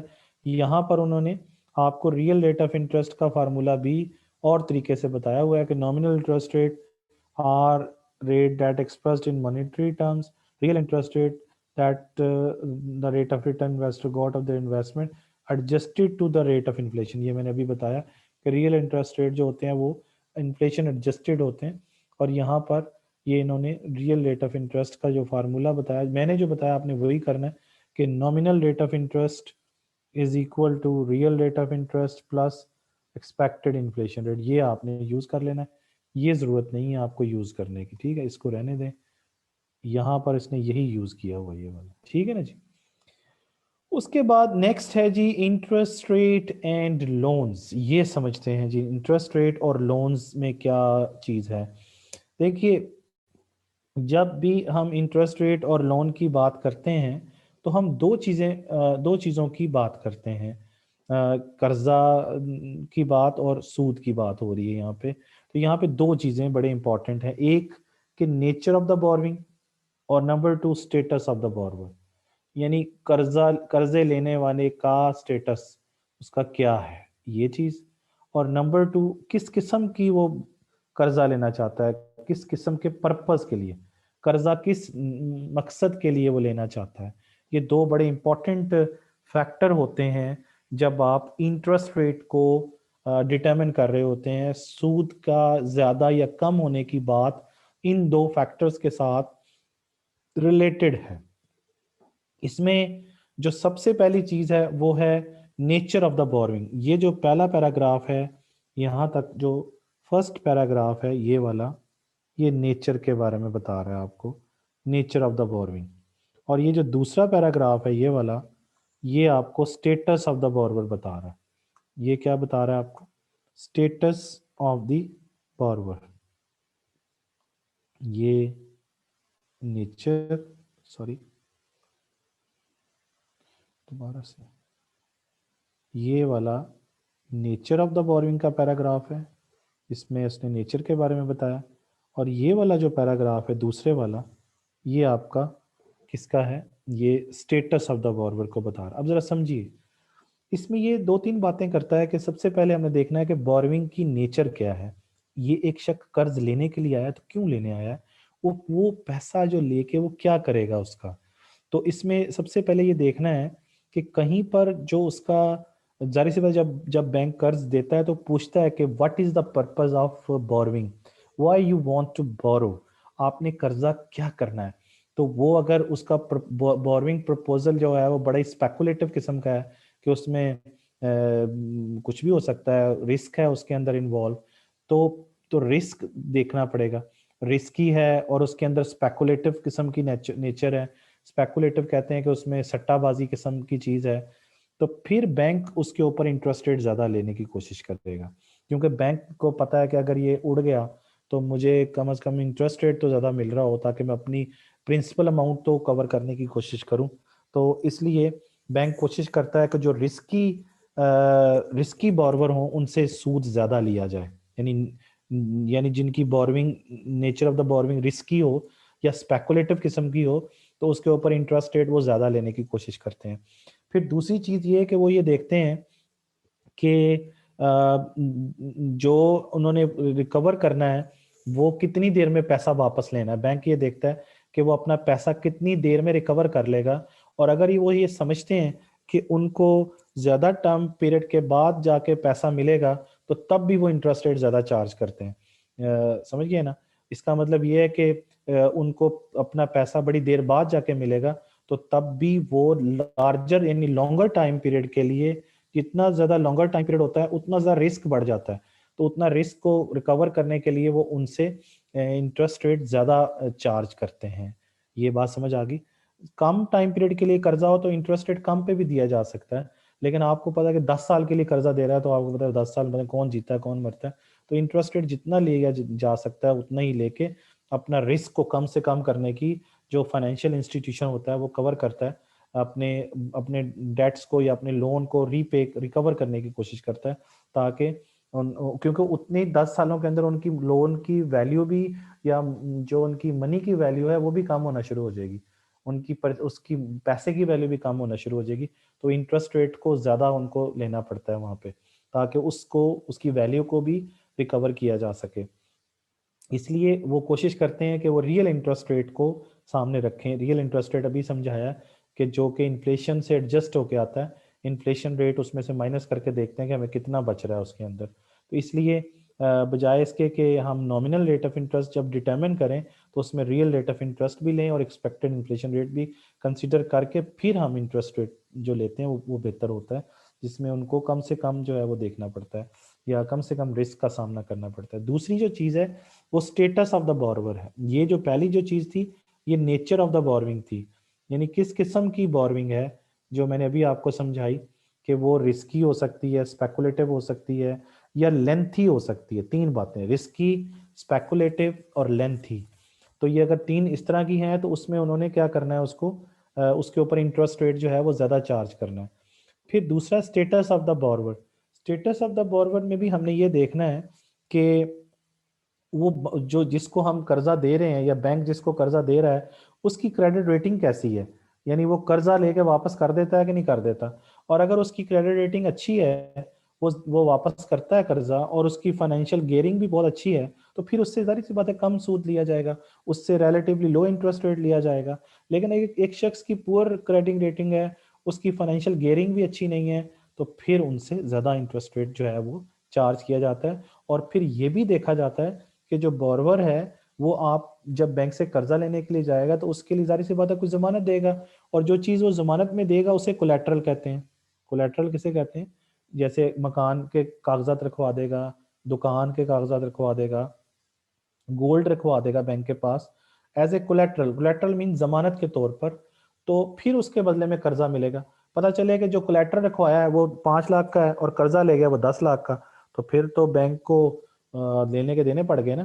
तो इसलिए बैंक कोशिश करता है कि जो जो कोलेटरल है ना उसकी वर्थ ज्यादा हो, ताकि अगर वो बंदा पैसे ना भी दे तो उसकी वो कोलेटरल को बेचकर, यानी उसकी जमानत की चीज को बेचकर फिर वो उसको अपने पैसे को रिकवर कर सके। तो इसलिए क्वालिटी ऑफ दी सिक्योरिटी जो है ना बड़ी इंपॉर्टेंट है, यानी कोलेटरल जितना अच्छा कोलेटरल होगा उतना ही इंटरेस्ट रेट बैंक कम ले लेगा। अगर कोलेटरल उसका जमानत के ऊपर जो चीज उसने रखी है वो अच्छी नहीं है, उसकी मार्केट में वर्थ इतनी नहीं है, तो फिर बैंक इंटरेस्ट रेट ज्यादा चार्ज करेगा, क्योंकि वो कहेगा जी ये जो आप दे रहे हैं इसकी तो मार्केट में वर्थ ही नहीं है, और अगर आप ना दे सके तो हमारे ना प्रिंसिपल अमाउंट कवर होगी ना हमारा सूद रिकवर होगा, इसलिए सूद ज्यादा देना पड़ेगा आपको। इसलिए कोलेटरल जितना अच्छा होगा उतनी ही सूद कम देना पड़ेगा आपको। फिर मजीद देखिए, बात समझिए कि दोनों के पॉइंट ऑफ व्यू से फिर हमें ये देखना है कि type of any asset purchase by the loan, कि वो लोन लेके किस किस्म का एसेट जो है परचेज करता है, और यानी वो एसेट मार्केटेबल है या नहीं है या नॉन मार्केटेबल है। वही बात है सिक्योरिटी की। वो सिक्योरिटी जो आपने रखवाई यानी जो कोलेटरल रखवाया है वो बाद में मार्केट में बेचें तो उसका पैसा मिल जाएगा कि नहीं मिलेगा, और वो मार्केटेबल है या नहीं है, रीडेमेबल है। रीडेमेबल का मतलब है अदायगी करना, उसकी अदायगी बाद में हो सकती है कि नहीं हो सकती, उसको दोबारा से बेच के बैंक अपने पैसे रिकवर कर सकता है कि नहीं कर सकता। और अगर वो जो सिक्योरिटी है वो रीड मार्केटेबल है और रीडेमेबल है, तो फिर बैंक कम सूद ले लेगा। और अगर वो जो सिक्योरिटी रीडेमेबल नहीं है, मार्केटेबल नहीं है, नॉन मार्केटेबल है, तो फिर बैंक कहेगा जी आप ये मुझे दे तो रहे हैं सिक्योरिटी के तौर पे जो चीज, लेकिन इसकी मार्केट में वर्थ नहीं है इतनी, इसलिए सूद आपसे ज्यादा लेना पड़ेगा हमें। ठीक है ना जी। और फिर अगली चीज ये देखता है कि बैंक देखता है कि कितनी अमाउंट का कर्जा लेना है। लार्जर जो अमाउंट के लिए कर्जा लेते हैं ना, उसके ऊपर सूद कम दिया जाता है, कम लेता है। क्योंकि वो जारी सी बात है कि लार्जर अमाउंट दी उसको जाती है जिसकी फाइनेंशियल पोजीशन बेहतर होती है या मार्केट में उसकी क्रेडिट रेटिंग बेहतर होती है, तो उनको इंटरेस्ट रेट कम पे ऑफर किया जाता है। और आखिरी बात ये है कि हमें ये बात समझने की ज़रूरत है कि कोई भी लेंडर हो, उसने ये देखना बहुत ज़रूरी होता है लेंडर के लिए, लेंडर मीन जो कर्जा दे रहा होता है, कि वो ये समझे कि पर्पस क्या है इस कर्जे का, और फिर कॉम्पिटेंस ऑफ द बोरोवर कितनी है, कि बोरोवर उस पैसे को यूज कैसे करेगा मेरे को, और उसको वापस कितनी देर में कर देगा। और अगर ये लेंडर इस चीज को नहीं समझता तो उसको नुकसान हो सकता है। वो फाइनेंशियल इंस्टीट्यूशन जो लेंडर है, जो बैंक है, उसकी मार्केट में पोजीशन खराब हो सकती है, क्योंकि जो भी वो पैसा अगर वो वापस नहीं मिलता तो उस बैंक की फाइनेंशियल उस बैंक की या उस फाइनेंशियल इंस्टीट्यूशन की जो रेपुटेशन है वो डेंजर में चली जाएगी। जो पैराडाइज का मतलब है डेंजर में चली जाएगी बाय इनकंसिडर्ड लैंडिंग, के ये बैंक गलत लैंडिंग करता है और इसका नुकसान इस बैंक को ही हो रहा है। और इस बैंक में हम अपने पैसे नहीं रखवाएंगे, क्योंकि एज ए सेवर आप सोचेंगे कि ये तो अपने जिनको पैसे दिए हैं इनने आगे लैंडिंग की है, तो इन्वेस्टर को वो पैसे इसको वापस नहीं मिल रहे, हमारे पता नहीं वापस मिलेंगे कि नहीं मिलेंगे। तो आप वहां पे रिस्की फाइनेंशियल इंस्टीट्यूशन में सेवर भी अपना पैसा जमा नहीं करवाता है। इसलिए कोशिश ये होती है बैंक की कि वो चेक करे, या लेंडर जो कर्जा दे रहा है, वो लेंडर का मतलब जो कर्जा दे रहा है वो देखता है किस पर्पस के लिए लोन ले रहा है, और फिर जो बोरोवर जिसने कर्जा लिया है वो फंड को यूज कैसे करेगा, उसकी कितनी कॉम्पिटेंसी है उसके अंदर, ये सारी चीजें चेक करके फिर वो सारी चीजें उसको लेके चलता है वहां पे। ठीक हो गया जी। यहाँ तक मेरा ख्याल है बात समझ में आ जाती है आपको। तो इससे आगे हम चलते हैं। नेक्स्ट टॉपिक है yield on short term money market instruments. Yield मैंने अभी आपको समझाया था। यील्ड का जर्नल फॉर्मूला ये था कि return over price of the bond. Bond का मतलब कोई भी फाइनेंशियल एसेट, यहाँ पर अगर मतलब कोई भी फाइनेंशियल एसेट लेंगे तो उसकी प्राइस से आपने डिवाइड किया। यहाँ पे जर्नली फार्मूला ये है, ये जर्नल फार्मूला मैंने आपको समझाया। ये देखें, yield is a general term है ना, यानी उसका रिटर्न ले लें और रिटर्न को प्राइस से क्या कर दें, डिवाइड कर दें। अब यहाँ पर हम जो डिस्कस करने जा रहे हैं वो यील्ड डिस्कस करने जा रहे हैं ऑन मनी मार्केट इंस्ट्रूमेंट। और आपको पता है कि मनी मार्केट होती शॉर्ट टर्म है, और शॉर्ट टर्म कितना होता है, लेस देन 1 ईयर। किस में भला, फाइनेंस की दुनिया में। ये इकोनॉमिक्स का चैप्टर नहीं है, ये फाइनेंस का चैप्टर है जो आप पढ़ रहे हैं। तो इसमें शॉर्ट टर्म और लॉन्ग टर्म जो है ना, शॉर्ट टर्म और लॉन्ग टर्म जो है वो कैलेंडर पीरियड हैं, इकोनॉमिक्स में नहीं होते, मैंने कई दफ़ा बताया आपको। तो इसमें जनाब पहली चीज़ ये है कि पहली चीज़ इसके अंदर ये है कि yield on the commercial paper. Commercial paper पहले समझना पड़ेगा। देखें, जिस तरह से बॉन्ड कंपनी इशू करती है ना, ये मैंने अभी बॉन्ड समझाया था आपको, ये याद कीजिए, ये बॉन्ड समझाया था ना अभी आपको। 3 चीजें होती हैं, फेस वैल्यू, इंटरेस्ट रेट और मेच्योरिटी। आई का मतलब इंटरेस्ट रेट है, मेच्योरिटी मीन्स कितनी देर का कर्जा लेंगे आप। इसी तरीके से ये एक फाइनेंशियल इंस्ट्रूमेंट है। बॉन्ड क्या है, फाइनेंशियल इंस्ट्रूमेंट है। इसी तरीके से कमर्शियल पेपर भी क्या है, वो एक फाइनेंशियल इंस्ट्रूमेंट है, ये कमर्शियल पेपर। और जब किसी कंपनी को शॉर्ट टर्म में कर्जा लेना होता है तो वो कमर्शियल पेपर इशू करती है। याद रखिए, इशू वही करता है जिसने कर्जा लेना होता है, यानी issuer of the financial instrument is always the borrower. Borrower he issue करेगा। मैंने कर्जा लेना है, मैं कागज का टुकड़ा इशू करूंगा, वो कागज का टुकड़ा आप खरीदेंगे और उसके ऊपर जितनी रकम लिखी हुई है वो मुझे देंगे। और फिर वो जमानत भी होगा कि मैं आपसे कहूँ जी मुझे कर्जा दें, तो आप कहेंगे किस बेस पे कर्जा दें, तो आपको कोई ना कोई फाइनेंशियल इंस्ट्रूमेंट चाहिए होगा जो आप अपने पास रखेंगे। तो कमर्शियल पेपर क्या है, कमर्शियल पेपर जनाब शॉर्ट टर्म कर्जा लेने के लिए यूज होता है किसी कंपनी को, कंपनी ने ये इशू करती है, और ये इशू डिस्काउंट पे भी कर सकती है, और या इसे इसके ऊपर इंटरेस्ट रेट भी प्रॉपर दे सकती है। दोनों तरीकों से इशू हो सकता है, यानी डिस्काउंट भी कर सकती है और इसको इंटरेस्ट रेट। डिस्काउंट का मतलब मैंने पहले भी समझाया था आपको कि फर्ज करें कि 100 रुपए का कमर्शियल पेपर है, उसकी फेस वैल्यू कितनी है, 100 रुपया, लेकिन उसकी आप बिडिंग करेंगे, उसकी ऑक्शन होती है, नीलामी होती है, और आप उसकी प्राइस जो होती है उसकी फेस वैल्यू से कम होती है।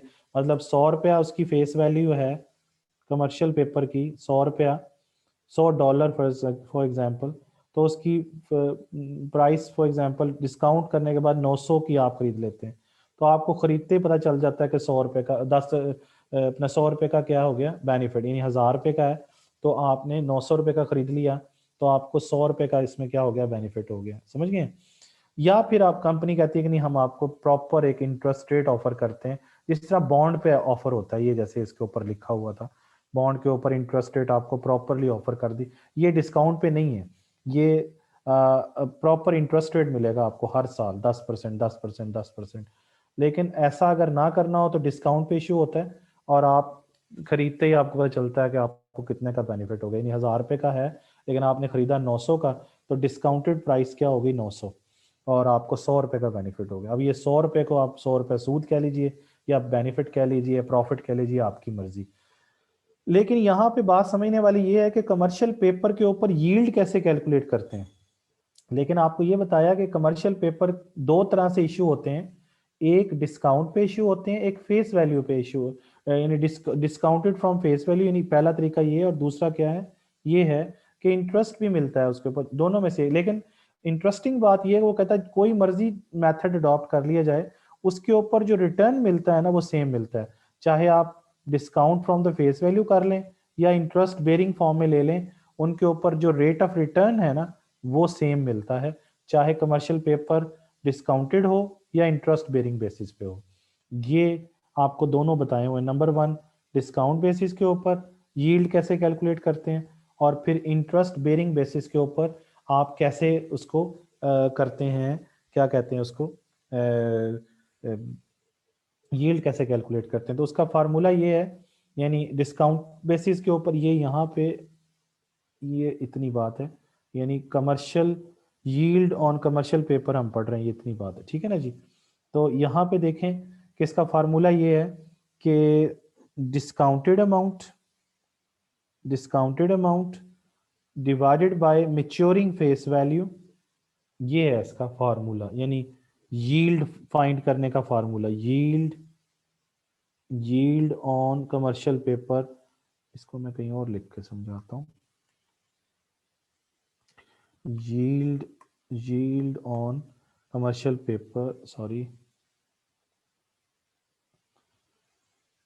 yield on commercial paper ये किस तरह समझाना है, ये मैंने आपको समझाना है डिस्काउंट बेसिस पे, डिस्काउंट बेसिस पे, जो डिस्काउंट बेस, ये मैं यहाँ लिख देता हूँ, yield on commercial paper, और ये किस तरह से कर रहे हैं आप, डिस्काउंट बेसिस पे, ठीक है ना जी।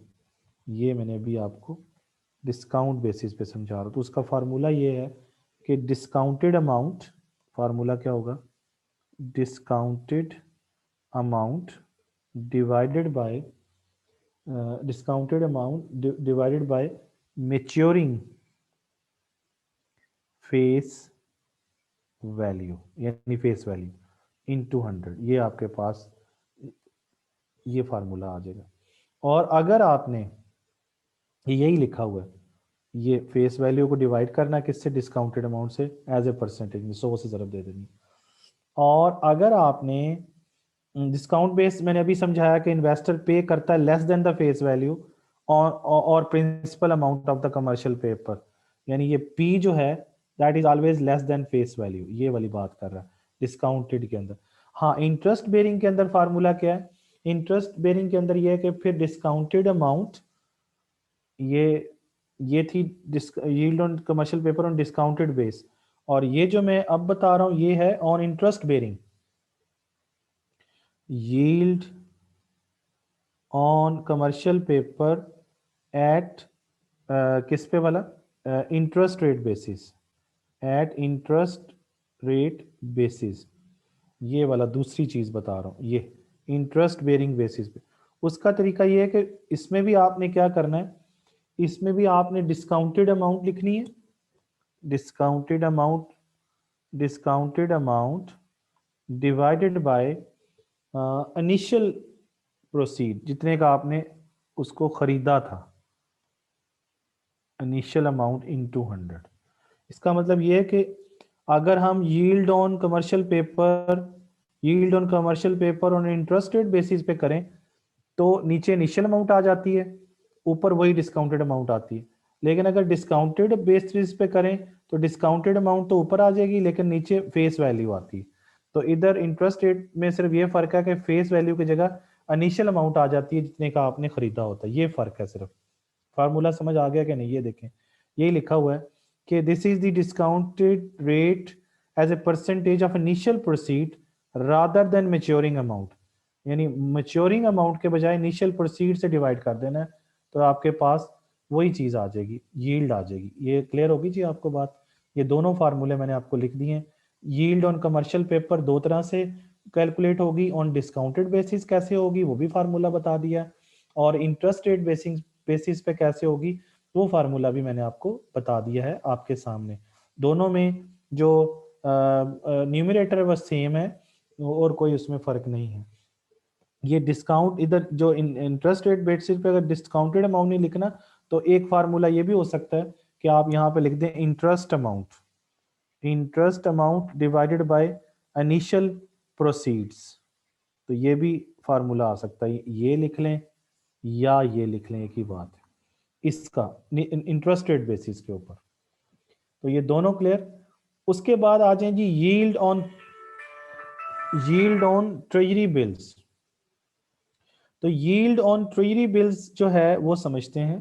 ट्रेजरी बिल मैंने पहले भी आपको समझाया था कि ट्रेजरी हमेशा डिस्काउंट, ट्रेजरी बिल गवर्नमेंट की होती है और गवर्नमेंट हमेशा उसको डिस्काउंट पे इशू करती है, यानी उस जिस तरह से ये मैंने अभी डिस्काउंट पे समझाया था आपको कमर्शियल पेपर, जैसे यहाँ पे देखें तो फार्मूला लिखा हुआ है हमारे सामने, F minus P over F into 360/m, ये यील्ड।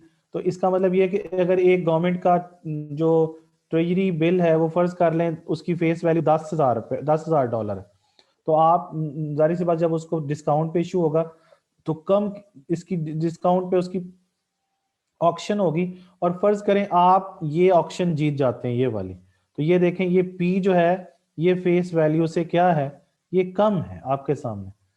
तो अब ये डिस्काउंट पे मिली, अब आपसे इसे यील्ड कैलकुलेट करनी कितनी होगी, तो उसका फार्मूला क्या है, उसका फार्मूला ये है कि एफ का मतलब ये है फेस वैल्यू, एफ का क्या मतलब है यहाँ पे फेस वैल्यू, ये एफ आपके सामने, तो एफ एफ की जगह पे ये एफ आ गया, पी आ गया, ये पी, और नीचे 10,000 वही एफ आ गया, इंटू 360 आपने लिखना है यहाँ पे, और फिर इधर उसने बताया था 182 डेज की ये है ट्रेजरी बिल, तो 182 डेज लिख दिया और इसको सॉल्व किया आपने, तो ये आ गया 5.55%, ये डिस्काउंट यील्ड कहलाती है।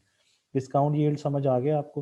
डिस्काउंट यील्ड में आपको F means face value minus P, P means purchase price, और डिवाइडेड बाय एफ मीन्स फिर फेस वैल्यू, और ये जो एम है ना maturity, maturity of the bill, ये कुछ भी दे देगा आपको, यानी 3 मंथ की दे देगा जिसको 91 यूज करेंगे, और इधर यहाँ पे एम की जगह पे अगर 6 मंथ दे देगा तो आपने 182 यहाँ पे यूज करना है, और जैसे भी वो देगा वो आपको बता देगा कितनी देर के लिए, तो आपको ये याद रखना पड़ेगा कि 13 वीक्स के लिए 91 यूज करेंगे, 26 वीक्स के लिए या 6 मंथ के लिए 182 यहाँ पे यूज करेंगे। किसके ऊपर, एम के लिए, एम को, एम के लिए मैं बात कर रहा हूँ आपको कि एम को आपने इस तरीके से यूज करना है। ये समझ आ गई।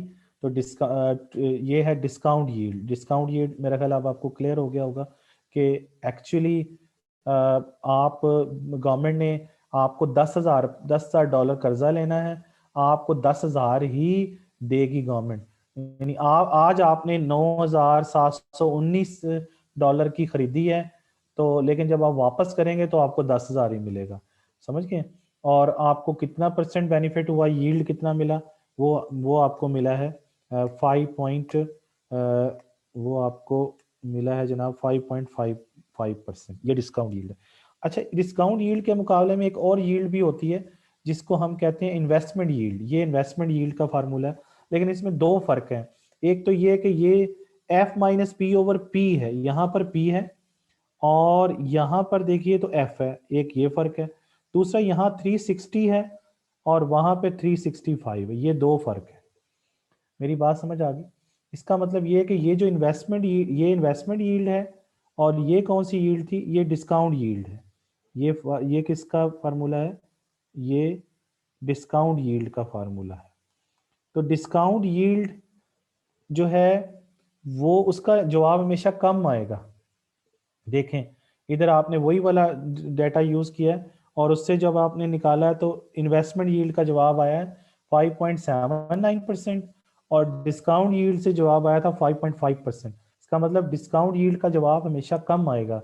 क्यों ये लिखा हुआ है यहाँ पे कि ये अंडरस्टेट करेगा, अंडरस्टेट मींस कम बयान करेगा यील्ड को, किसके नतीजे में, इन्वेस्टमेंट यील्ड। इन्वेस्टमेंट यील्ड का ये फार्मूला है, फार्मूला सेम है लेकिन वो F minus P over P है और वो F minus P over F है। और आप जानते हैं कि जब पी जो होता है वो कम होता है किससे, एफ से। इसीलिए जब आप यहाँ पर एफ से डिवाइड करते हैं तो एफ की वैल्यू ज्यादा होती है, जब वैल्यू ज्यादा आएगी तो इसका आंसर कम आएगा, इसका डिस्काउंट यील्ड का आंसर कम आएगा। और इधर जब आप पी से डिवाइड करते हैं तो पी छोटा होता है, तो पी जब इससे डिवाइड करते हैं तो इसलिए आंसर जो होता है वो क्या आ जाता है, ज्यादा आता है। बस ये मेन चीज है। दूसरा फर्क ये है कि ये 360 से मल्टीप्लाई होके आता है, ये 365 से मल्टीप्लाई, इस वजह से भी इसका आंसर क्या होता है, ज्यादा आ जाता है। तो ये क्लियर कि इधर पी और एफ की 365 दो एस्पेक्ट की वजह से इनकी वैल्यू ज्यादा आती है। इन्वेस्टमेंट यील्ड के लिए दूसरे जो अदर नाम यूज होते हैं वो भी आपको आने चाहिए, जैसे इन्वेस्टमेंट यील्ड को बॉन्ड इक्विवेलेंट यील्ड भी कहते हैं, कूपन इक्विवेलेंट रेट भी कहते हैं, इफेक्टिव यील्ड भी कहते हैं, इंटरेस्ट यील्ड भी कहते हैं और इन्वेस्टमेंट यील्ड भी कहते हैं। ये सारे नाम इसके हैं। ठीक हो गया जी। तो ये हमें अब समझ आ गया कि जो डिस्काउंट यील्ड है वो डिस्काउंट, ये एफ माइनस पी क्या है, एफ माइनस पी एक्चुअली ये जो ये वाली चीज है ये डिस्काउंटेड अमाउंट ही तो है, और ये डिस्काउंटेड अमाउंट फेस वैल्यू पर है। किस पे है, फेस वैल्यू पे। और इधर जो है ना, ये देखें एफ माइनस पी, ये discounted amount on purchase price है। इन्वेस्टमेंट यील्ड जो है वो discounted amount on on purchase price बताती है, जबकि डिस्काउंटेड यील्ड जो है वो discounted amount on face value बताती है एफ के तौर पर। ये फर्क समझ आ गया? ओके, ये एग्जांपल भी मैंने समझा दी। इससे अगली चीज है इन्वेस्टमेंट यील्ड्स ऑन बॉन्ड्स। तो यील्ड ऑन बॉन्ड्स जो है जनाब वो तीन तरह की हैं जो हमने समझनी है। एक को हम कहते हैं ये नॉमिनल और फ्लैट यील्ड, और दूसरी को हम कहते हैं जनाब करंट और रनिंग यील्ड, और तीसरे को हम कहते हैं रिडेम्पशन यील्ड, या इसको कहते हैं यील्ड यील्ड टू मेच्योरिटी। ये यील्ड टू मेच्योरिटी, ये तो ये तीन हैं। आज यहाँ तक पढ़ लेते हैं, फिर आगे अगला टॉपिक कल पढ़ेंगे। तो ये मैं यील्ड ऑन बॉन्ड्स पहले आपको पढ़ा दूं। तो यील्ड ऑन बॉन्ड्स क्या है? अच्छा जी, मैंने अभी आपको ये बात बताई थी कि नॉमिनल वैल्यू कह लीजिए, फेस वैल्यू कह लीजिए, या पार वैल्यू कह लीजिए, PAR, ये एक ही चीज है, ये जरा ज़हन में रखिएगा। तो इसका मतलब ये है कि यील्ड कैलकुलेशन जो बॉन्ड पे होती है वो रिटर्न को शो करती है, गिलिट और bond as a percentage of its nominal value या करंट प्राइस। ये देखें यहाँ पर आप देखें तो आपको समझ आएगा कि जो नॉमिनल यील्ड है ये coupon payment divided by F है, यानी ये फेस वैल्यू पे आ रही है। लेकिन ये वाली जो आ रही है जो कि करंट यील्ड है, ये C ओवर P है, यानी ये कूपन पेमेंट ओवर प्राइस आ रही है, प्राइस से डिवाइड करके आ रही है। दोनों में फर्क समझ आ रहा है ना, कि नॉमिनल और फ्लैट यील्ड जो है ये बता रही है कूपन, C का मतलब है कूपन पेमेंट, और कूपन पेमेंट का मतलब है इंटरेस्ट पेमेंट। क्या मतलब है? Interest payment. तो डिवाइडेड बाय क्या है? फेस वैल्यू, और इसको मल्टीप्लाई भी करना है 100 से।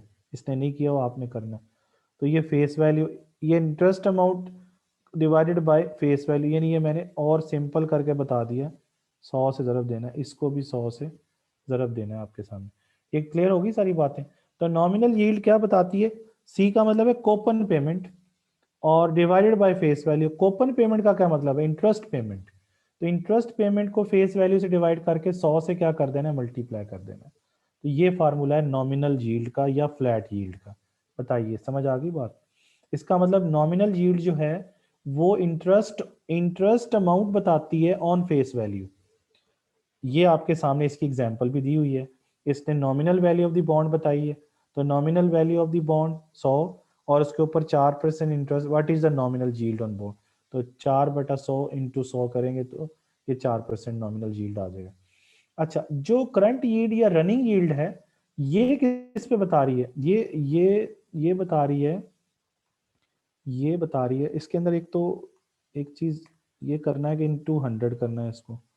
फिर ये सी का मतलब है कूपन पेमेंट, कूपन पेमेंट, और divided by price of the bond, है ना? ये प्राइस से आ रहा, फेस वैल्यू से नहीं आ रहा। इनटू 100। ये कूपन पेमेंट का मतलब है interest payment, interest payment divided by price of the bond, है ना, इनटू 100। ये फार्मूला बनता है जी। तो इसका मतलब जो करंट और रनिंग यील्ड होती है वो कूपन पेमेंट को प्राइस के साथ कंपेयर करके आती है, जबकि जो फ्लैट यील्ड है या जिसको नॉमिनल यील्ड कहते हैं वो कूपन पेमेंट को फेस वैल्यू के साथ कंपेयर करने से आती है। ये फर्क क्लियर होना चाहिए आपको। और आखिरी चीज इसके अंदर ये है जनाब कि रिडेम्पशन यील्ड को यील्ड टू मेच्योरिटी भी कहते हैं, या इसको YTM कहते हैं। YTM का मतलब यील्ड टू मेच्योरिटी, यानी मेच्योरिटी तक जो आपको यील्ड मिलता है। तो इसका जो फार्मूला है ये तो बड़ी कम्प्लेक्स चीज़ है, यील्ड टू मेच्योरिटी। और इसके अंदर एक्चुअली ये होता है कि ये ऐसा रेट ऑफ इंटरेस्ट होता है। यील्ड टू मेच्योरिटी क्या होता है? ऐसा रेट ऑफ इंटरेस्ट होता है जो कि प्रेजेंट वैल्यू को value of present value of the asset को वैल्यू टुडे के इक्वल कर देता है। प्रेजेंट वैल्यू को प्रेजेंट वैल्यू को प्रेजेंट वैल्यू को वैल्यू टुडे के इक्वल कर दे, वो इंटरेस्ट रेट, यानी वो इंटरेस्ट रेट, यानी यील्ड टू मेच्योरिटी या रिडेम्पशन यील्ड वो इंटरेस्ट रेट है जो कि प्रेजेंट वैल्यू को वैल्यू टुडे के इक्वल कर देता है। ये बात आपने समझनी है। यही लिखा हुआ है कि present value of the coupon payment को परचेज प्राइस के इक्वल कर देता है। Purchase price means value today. तो ये है जी रिडेम्पशन यील्ड। इसको मैं दोबारा से बता दूं रिडेम्पशन यील्ड को। तो रिडेम्पशन यील्ड क्या है? जो प्रेजेंट वैल्यू को price purchase price of the asset के परचेज प्राइस के इक्वल कर दे, या वैल्यू टुडे के इक्वल कर दे। क्या कौन इक्वल कर दे? Interest rate. वो इंटरेस्ट रेट यानी YTM वो इंटरेस्ट रेट है जो कि इक्वल कर देता है प्रेजेंट वैल्यू को परचेज प्राइस के या वैल्यू टुडे के इक्वल कर देता है। यही मैंने बताया, इक्वल कर देता है। समझ गए? ये आप इस तरीके से इसको समझ लीजिए। कल इंशाल्लाह ताला variations in the general level of interest rate over time से शुरू करेंगे। कोई क्वेश्चन है तो बताइए, कोई बात जो आपको समझ आ गई हो।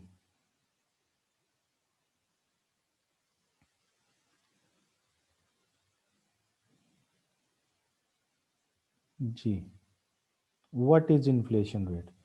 इन्फ्लेशन रेट का मतलब होता है जी कंसिस्टेंट और persistent rise in the general price level.